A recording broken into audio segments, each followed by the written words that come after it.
It's just a huge honor to be podcast interviewing Pam VanArsdall. From 1990 to 2003, she practiced dentistry with her father in Carlisle, Kentucky. In 2003, she became a full-time faculty member at the University of Kentucky College of Medicine, teaching anatomy to medical, dental, and nursing students. In 2009, she became full-time faculty in the College of Dentistry, eventually becoming a professor and academic dean. In 2016, she stepped away from academics, moved in with her mom and dad, and took care of her father while he was dying of cancer. This was a pivotal point in her life. She never wants anyone else. She loves to die from cancer, and she never wants to go through this alone. After he died, she was determined to find ways to avoid cancer. She has a master's in public health and already knew to avoid tobacco and to not drink excessively, but wanted to see if scientific evidence could offer anything more. She used the research skills she learned as a professor and dug into the research on ways to prevent cancer from lifestyle. And she found an avalanche of information on foods that fight cancer. It is now her passion to share the information with others, and this has led to become a certified health coach through the Well Coaches School of Coaching, to become certified in professional plant-based culinary arts, and to begin speaking at events and conferences like today at the Kentucky Dental Association meeting about foods that fight cancer. And you said the primary food that you eat is the Big Mac and the Whopper with cheese. Did I hear that right? Maybe 20 years ago. Maybe 20 years ago?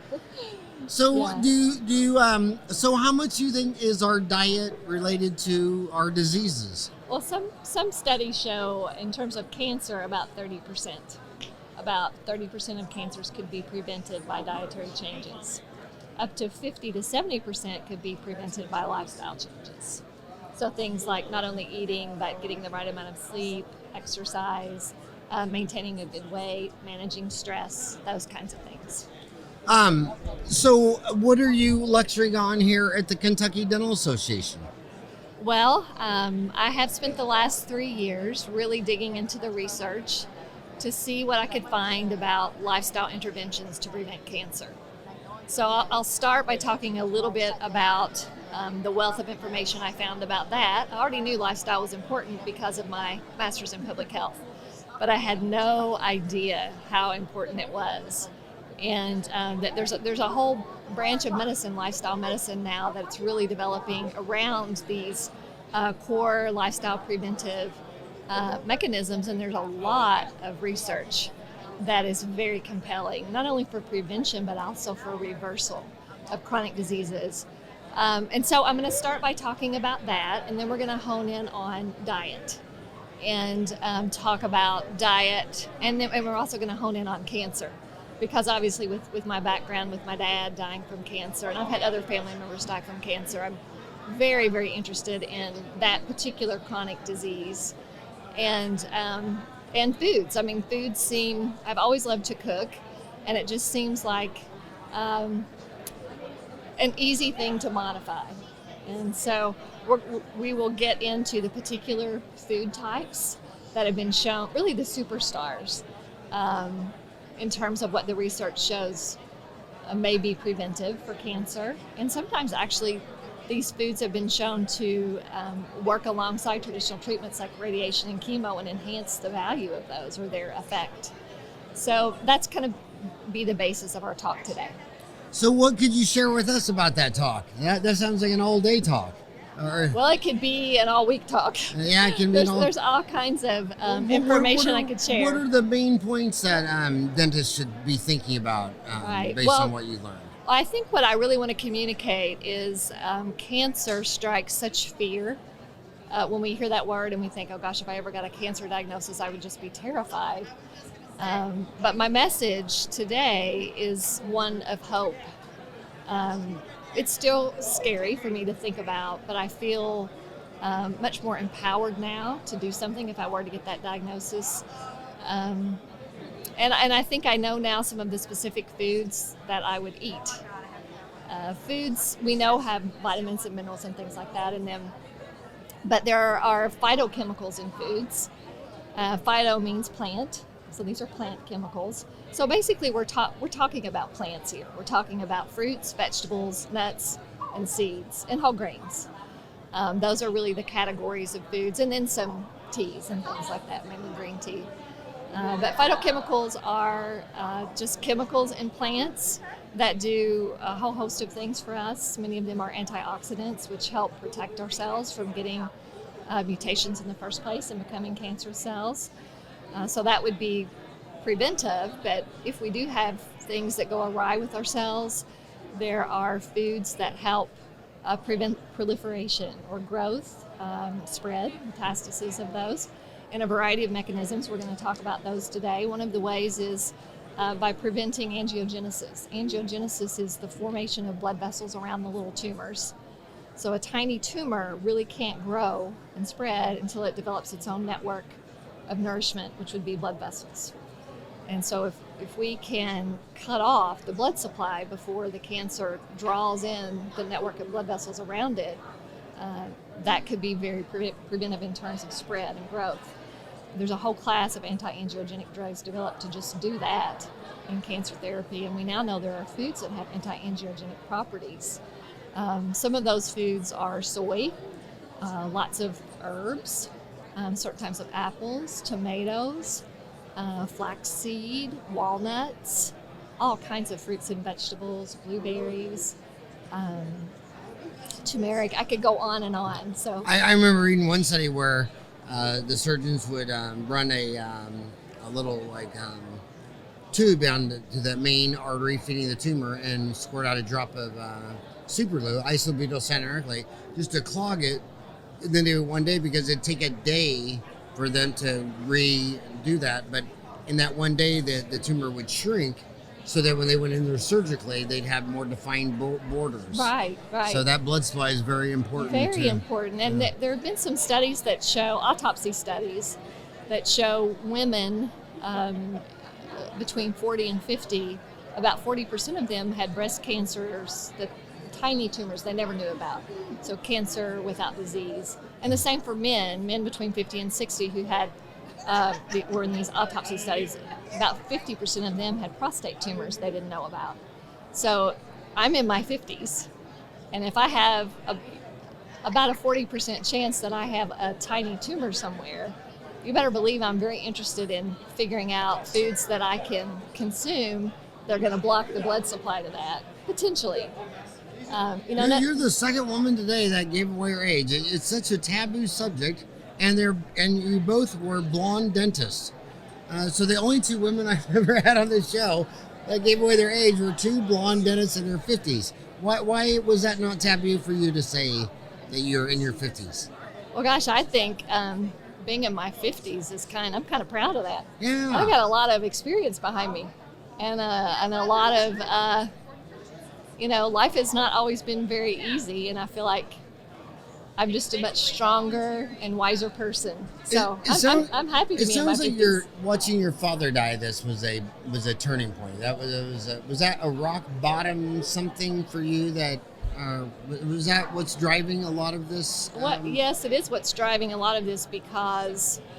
I'm going to give another taboo thing away. I kind of sort of like to be in control.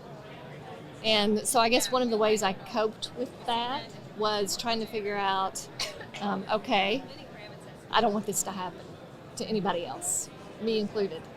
I deeply love my family, my friends. How am I going to control this?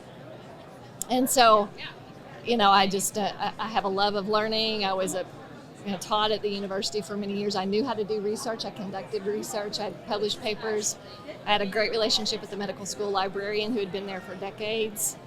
And so it gave me some purpose and some way to help me cope with the situation, and also to do something to honor my father. He was a dentist as well. We practiced together for many years. Oh, wow. And in fact, at the beginning of my presentation, I show a slide of my dad and I here at the KDA many years ago. What was his name? His name was Bob Sparks.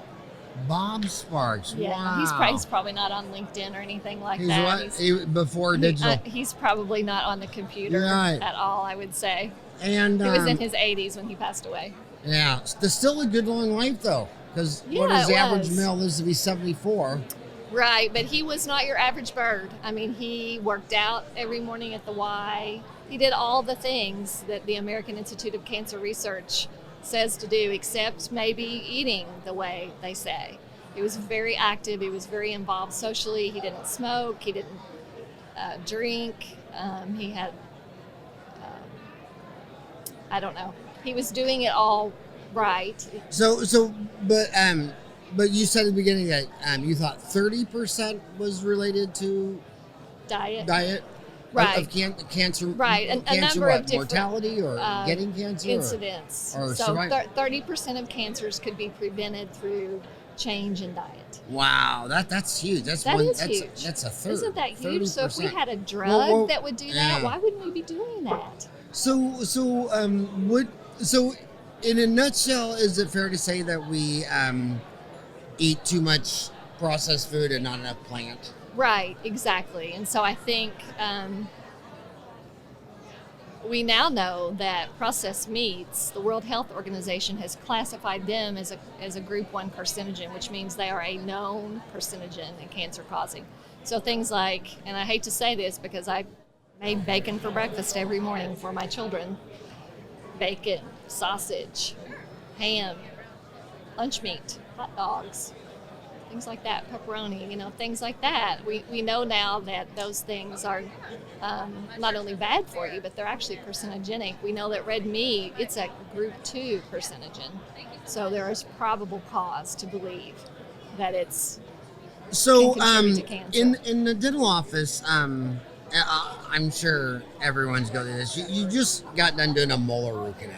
I mean, it's almost like you fall out of a time zone, and you're done, and it's just natural to want to like stretch and go back to the break room and nibble on something. And you open up the refrigerator, it's always cakes and cookies and donuts or whatever. What could a dental office do to be more proactive? I think that's a great question, and that's one of the reasons I became certified as a plant-based chef, and also have gotten into health coaching, because I think there are some really simple, small steps that can make a big difference.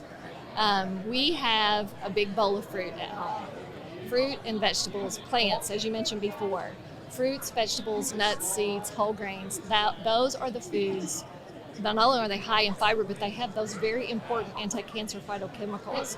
So if you can have fresh fruits and vegetables around, a bowl of Granny Smith apples. Granny Smith apples are anti-angiogenic. Grapes, anti-angiogenic, prevent the blood flow to the tumors. Walnuts function against cancer in about 5 or 6 different ways. Raw walnuts are a huge snack food in our family. Hummus and raw vegetables in the refrigerator. That's another great idea. You said granny apples? Granny Smith, those green tart ones. Oh, Granny Smith apples or the Red Delicious apples. Those are the 2 that have been shown to be the most anti-angiogenic of all. Granny Smith green or what? Granny Smith green apples or Red Delicious. Red Delicious. Mm-hmm. And then the other one you said was hummus and... Hummus is made with chickpeas, so and it also has garlic in it. And garlic is one of the top anti-cancer foods, according to research. So, and what would you eat the hummus and raw veggies? So broccoli would be fantastic.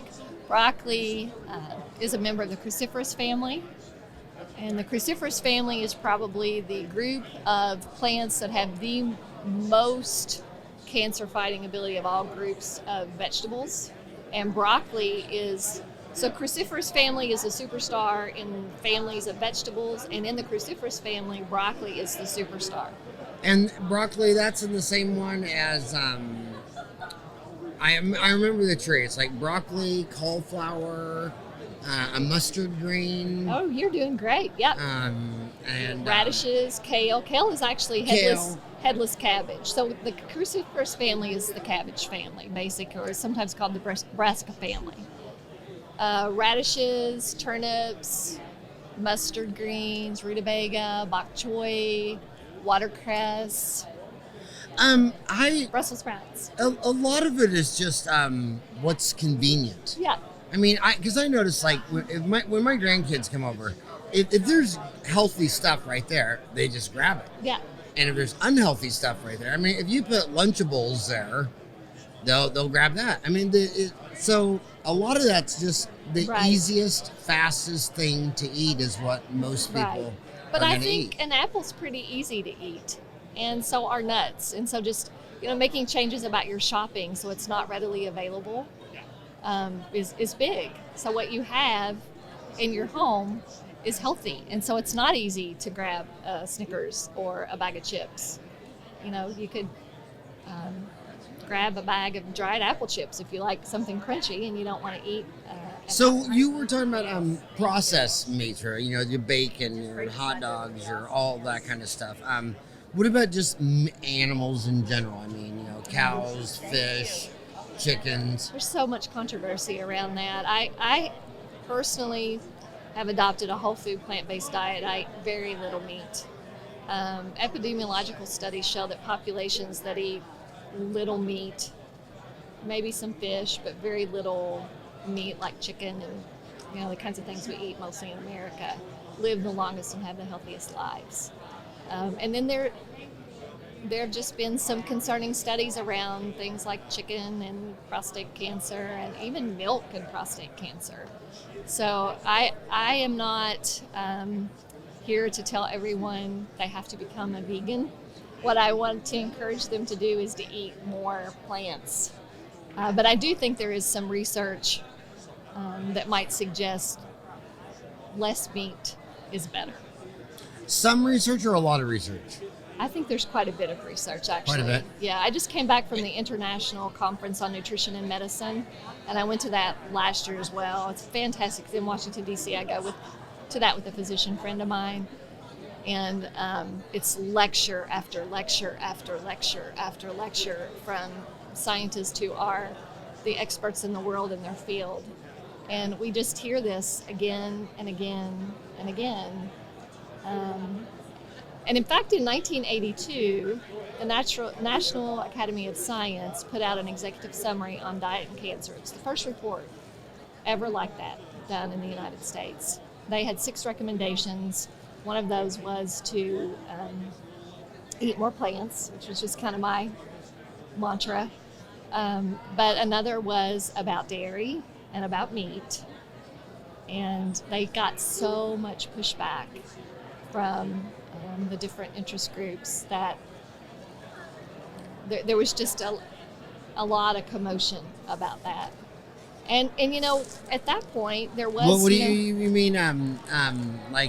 From the industry. Right, but I mean, was the pushback just verbal, or was it more even beyond verbal? Was it legal? I'm not certain.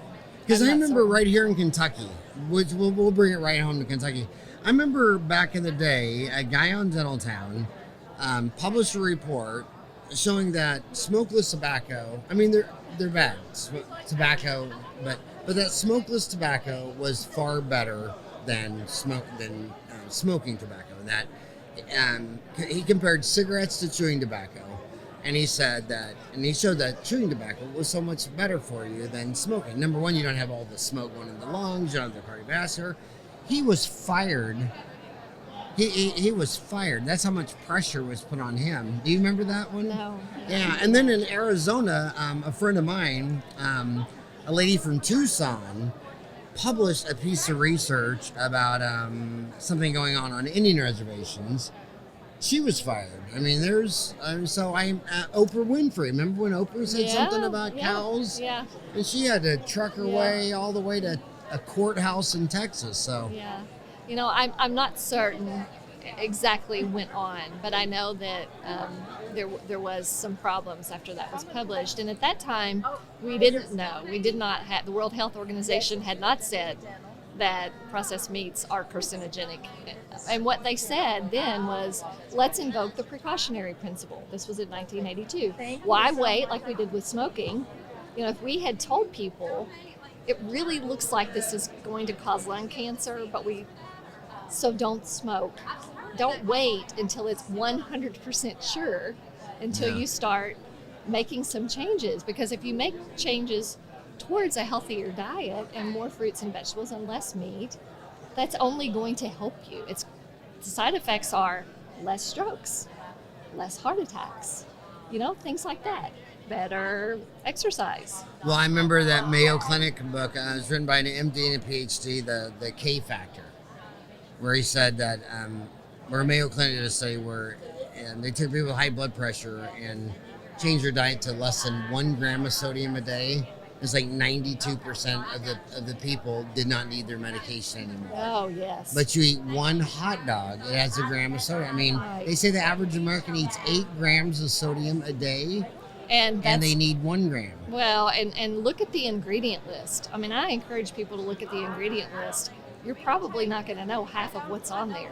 And oftentimes, sugar is the first ingredient or the second, and they're listed in the order in which, their content. So we need to be looking at our labels. We need to be thinking about Actually, I always heard that if the food has a label, you shouldn't be eating it. That everything you should be eating doesn't have a label. I like the way you're talking. If Yeah. you eat a whole food plant-based diet, you're not eating foods with labels. I mean, green tea has a label that says organic green tea. So the pushback is probably they just think I could never give up my cinnamon bun rolls for hummus and in the morning. How do you go? I would say make a small change. And I have a tremendous sweet tooth. I come from a family that loves donuts like you wouldn't believe. Drive, 60 miles to get a good donut, right? And I mean, chief among them, I love my sweets. But after my dad died, I started tapering down, and your palate changes. And now when I eat a donut, it's like, oh my gosh, it's so sweet. It's still good, don't get me wrong, but then I feel so bad. Not bad guilty, but bad physically. I've cleaned my diet up so much, but this has happened over 3 years. And I started with just tapering the amount of sugar a little bit less. And including more, and making the changes about what I buy at the grocery. So I don't have it at the ready. If it's not there, I don't eat it. So talk about what is a certified health coach through the Well Coaches School of Coaching. And by the way, I wish you would make an online CE course on Dentaltown. We've made 400 courses. They've been viewed almost 1 million times. Oh, I would love to do that. Because so many people are coming to a convention, they got to miss work, travel. They like to watch it on their iPad. Sure. Yeah. But I would love to have. What's the title of your Foods lecture? Evidence suggests foods that fight cancer. And so what is this Well Coaches School of Coaching to become certified professional plant-based culinary arts? Well, those are two different things. Okay, so I have the health coaching certification, and then I have the culinary arts certification. So those are two different training programs and certification processes.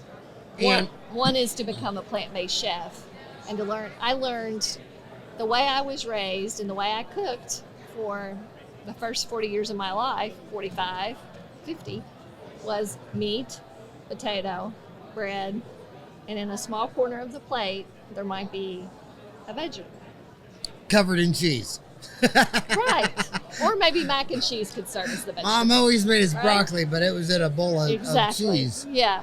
So, I had to, once I realized the importance of plants and I started to see this new plate, the new plate guidelines is that the protein is that small corner and that the rest of it is the colors of the rainbow with all these plants, your nuts and seeds and fruits and vegetables. So I knew, I had to get some education around this.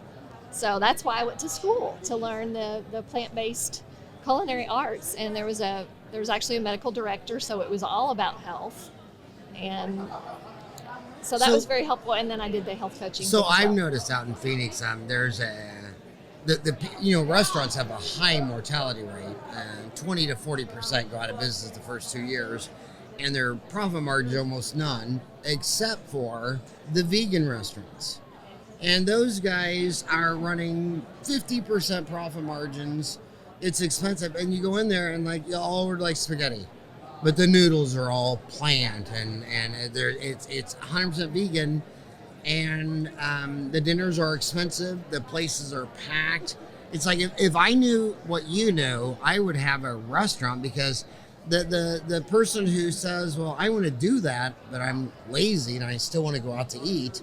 And, you're either going to go to a steakhouse or in Phoenix, or you're going to go to the Pomegranate Cafe, and you can order anything you want to on the menu, and it's vegan, and you would just almost never know, but it's tasty. And then it's funny because you realize that if you'd have gone to your traditional Mexican, Italian, or steakhouse, when you're done, you go slip into a food coma. And when you go eat the vegan dinner, when you're done, you go back home and you're still energized. Right. So what is that food coma? I mean, people used to say during Thanksgiving, oh, it's the tryptophan in the turkey. Is it that, or just eating a ton of really? Well, and I think part of it might be the additives in the food, the heaviness of the food, the saturated fat, which makes your blood thick, and then sugar. I mean, I have a friend who is a school teacher, and she was very concerned about the foods that our kids are getting the free breakfast in the school system. Things like Pop-Tarts and chocolate chip muffins and French toast sticks with syrup. And an hour and a half later, those kids they're in a food coma. They have crashed. Now, that's not right. I know. It's not right. It was talking about pushback. It was so hard just to get the Coke machines out of the schools. I mean, and sometimes, I mean, we were both born in this country. I'm sure we both love our country, but sometimes you feel like is it about truth, liberty, and justice, or money's the answer? What's the question? Yeah. I mean, I don't know, and I try not to get bogged down in that, because it upsets me. I mean, and I have read some books that are along those lines, and one of them was called The Unhealthy Truth, which is a really good read, but was eye-opening in a way that was a bit discouraging. So what I try to focus on is what I can do. And again, this is the control person in me. Yeah. What can I change? I can't change that. What I can change is what I'm doing, and hopefully in my little corner of the world, I can encourage people to make small changes that eventually will result in a big difference.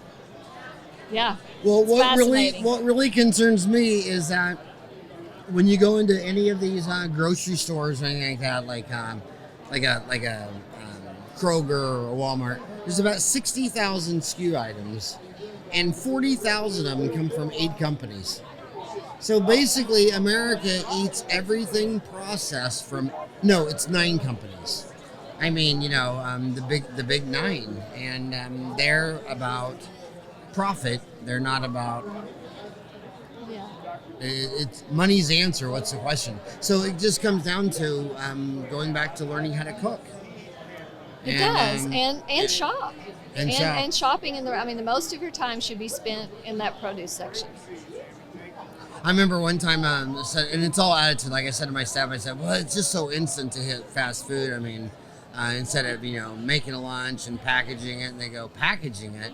An orange and an apple already comes packaged. Exactly. You don't need a package for an apple.